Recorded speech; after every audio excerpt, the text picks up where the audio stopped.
Hello, listening friends. श्रोता मित्रों नमस्कार। Thank you for tuning in to this program. इस कार्यक्रम में शामिल होने के लिए आपका बहुत धन्यवाद।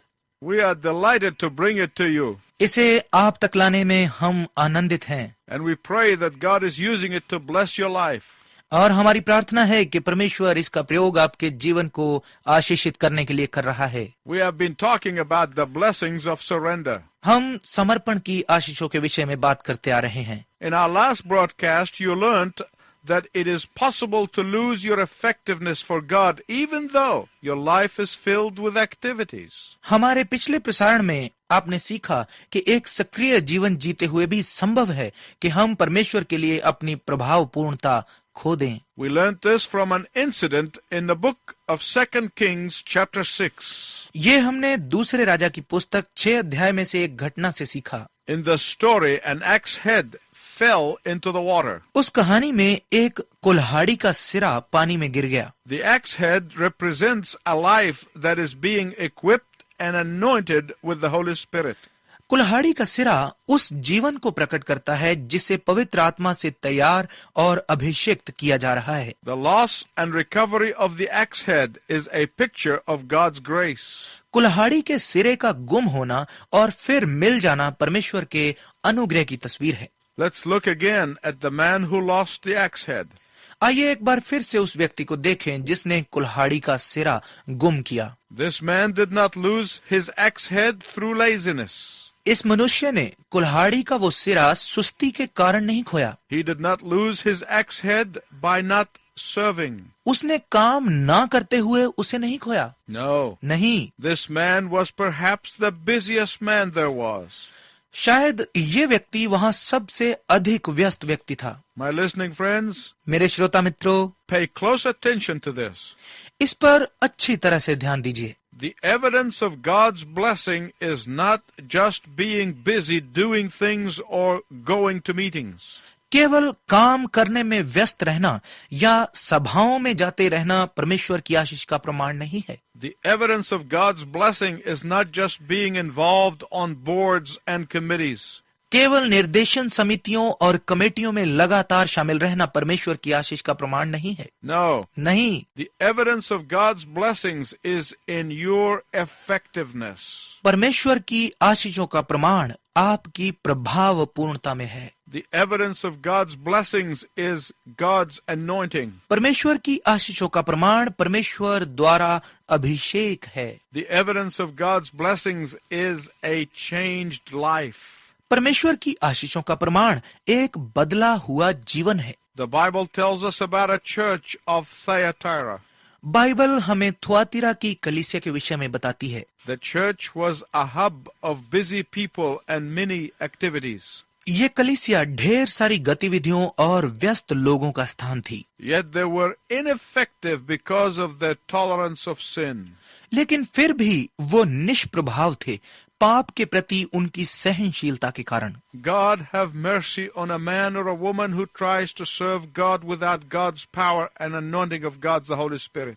परमेश्वर उस पुरुष या स्त्री पर दया करे जो परमेश्वर के पवित्र आत्मा के अभिषेक और परमेश्वर की सामर्थ्य के बगैर उसकी सेवा करने की कोशिश करते हैं। The man in this story was a busy working man.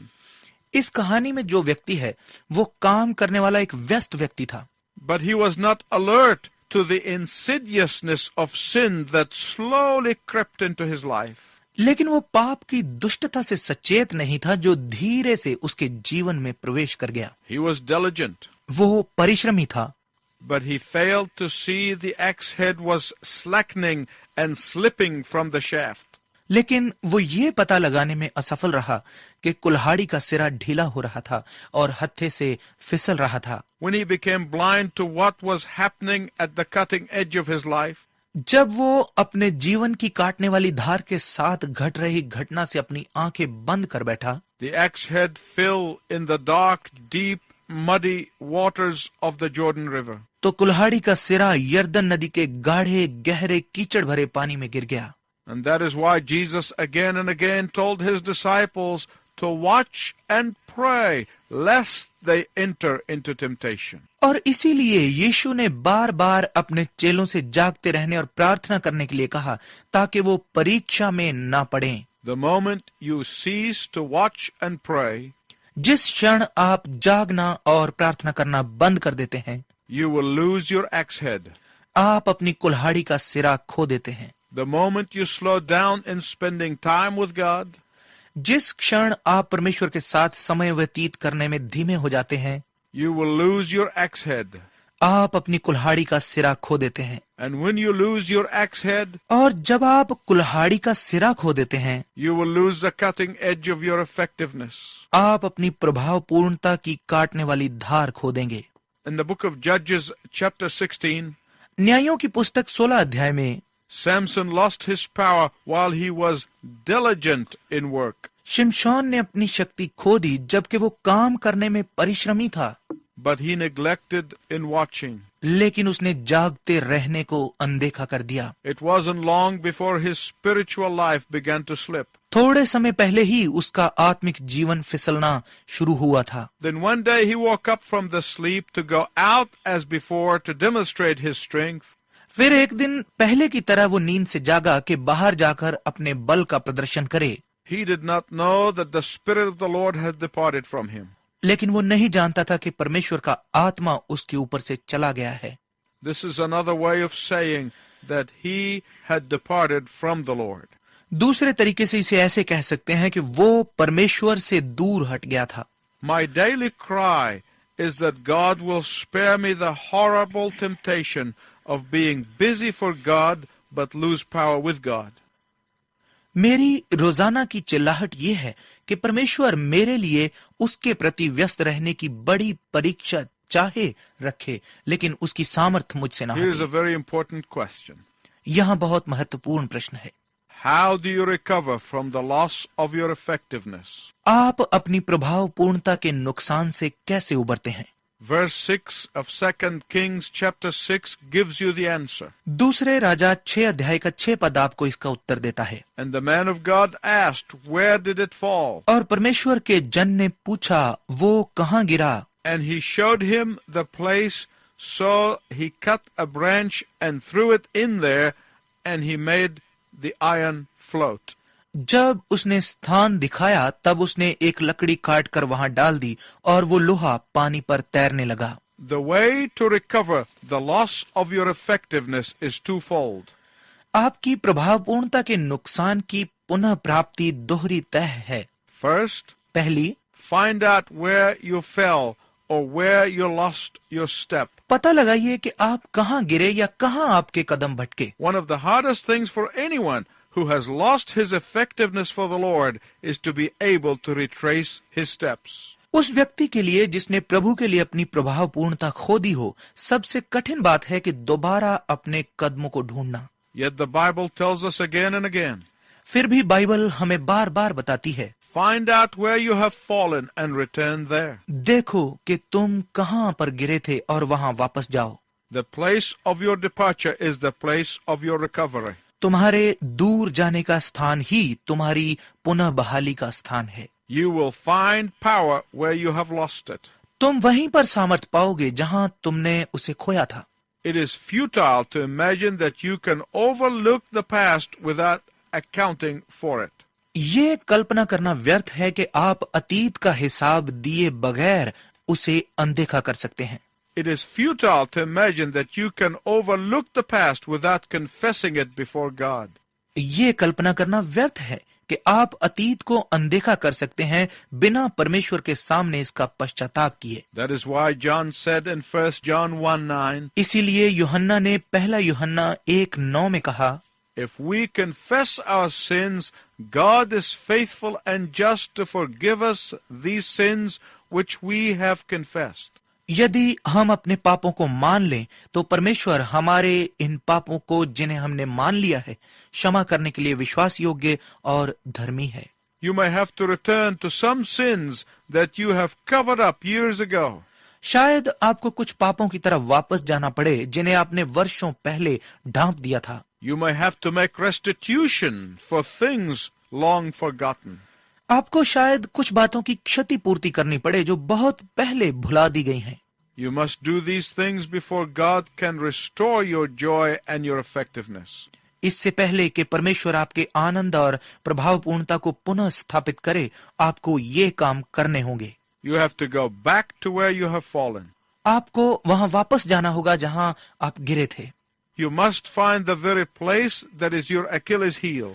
आपको वो स्थान ढूंढना होगा जो आपका शुरू करने का स्थान है। You must show God the place and the time and the circumstances. आपको परमेश्वर को वो स्थान, समय और परिस्थितियां दिखानी होंगी। Explain to God the problem, परमेश्वर को अपनी समस्या खोल के बताइए, because He already knows, for nothing is hidden from Him. क्योंकि वो पहले से ही जानता है, क्योंकि उससे कुछ भी छिपा हुआ नहीं है। Confession is the way of recovery.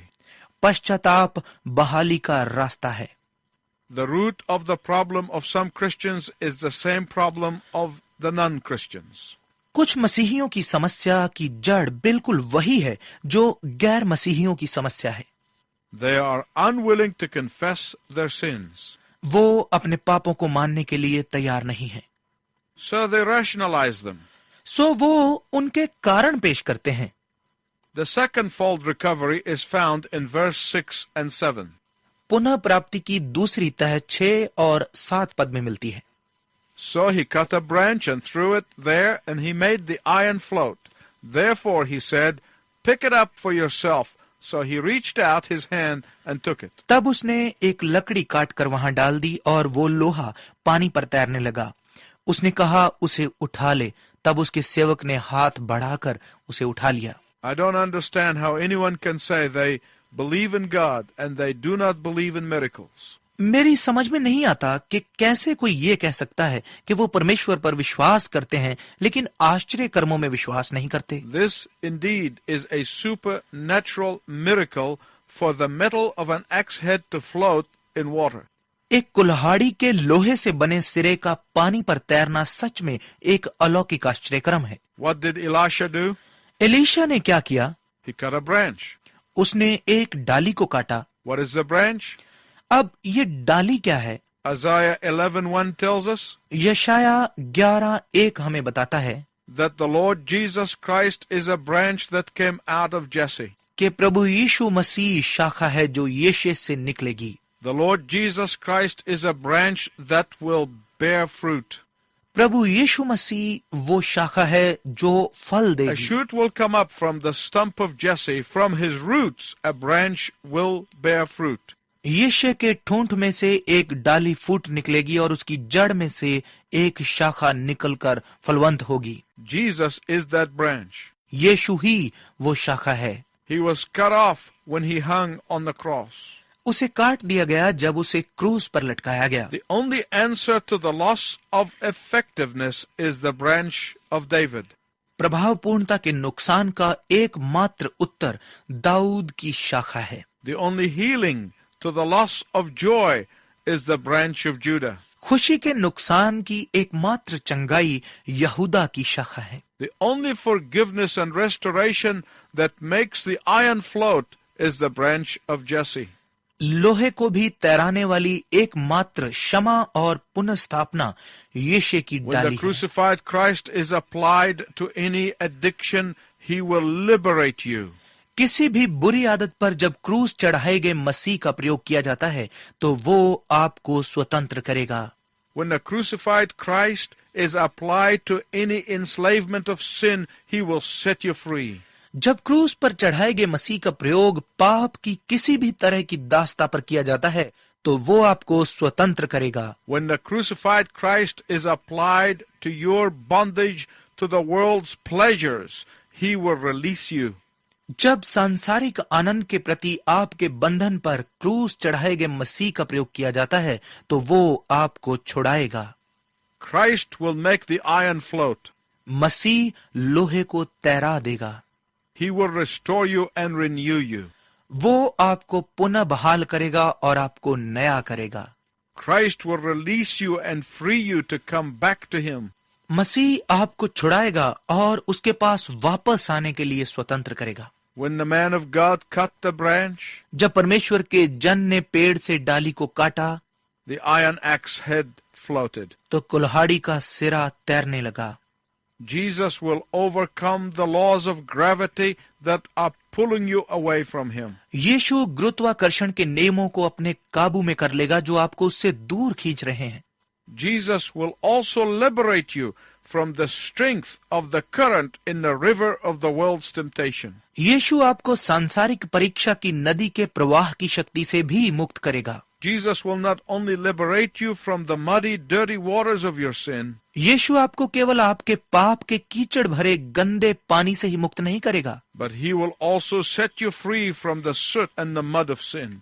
लेकिन वो आपको पाप के कीचड़ और कालिख से भी स्वतंत्र करेगा। So he reached out his hand and took it. तब उसने हाथ बढ़ाकर इसे ले लिया। The man listened to Elisha and reached out his hand and took the floating axe head from the water. उस व्यक्ति ने एलीशा की बात सुनी, अपना हाथ बढ़ाया और तैरते हुए कुल्हाड़ी के सिरे को पानी में से उठा लिया। Will you reach out your hand and be freed and restored from whatever is intimidating you?